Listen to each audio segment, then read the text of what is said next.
They didn't think about it in a platform manner and think, how can I use this existing asset that I have to launch this additional network? And that's the difference between where Uber Eats is today and where Domino's is today. That's called platform innovation.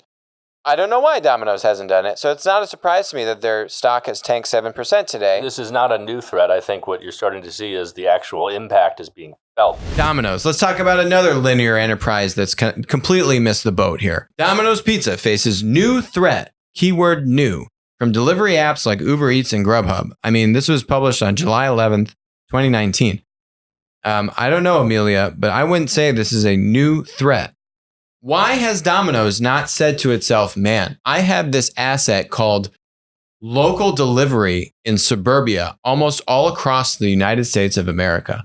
What if I was to open up all of that delivery capability to other restaurants? Maybe they aren't even doing pizza, right? But maybe they're doing tacos. Maybe they're doing burgers. Maybe they're doing complementary products that aren't competitive to Domino's.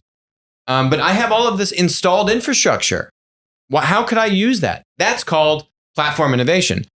I don't know why Domino's hasn't done it, so it's not a surprise to me that their stock has tanked 7% today because of the threat from Uber Eats and Grubhub. I mean, come on. Right. That Grubhub's been around for how long now? And Uber Eats has been around for at least several years at this point. And how long has Grubhub been public? Yeah. So this is not a new threat. I think what you're starting to see is the actual impact is being felt now. Once you reach that point, you're pretty much too late to respond to it in an effective way. Grubhub went public April of 2014. Been over 5 years.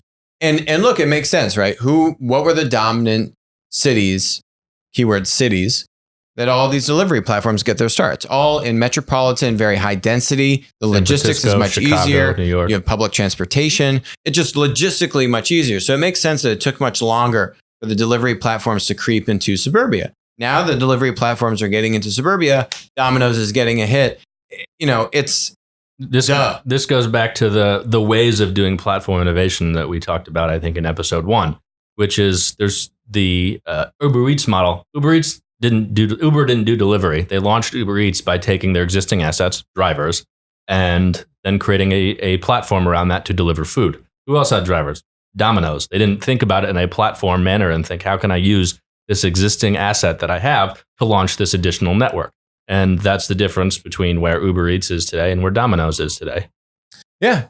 So look, it's tough to change your business model. It's tough to make these long-term risky investments and have public shareholders come along for it, to tolerate that. I'm not saying it's easy, but it's certainly predictable.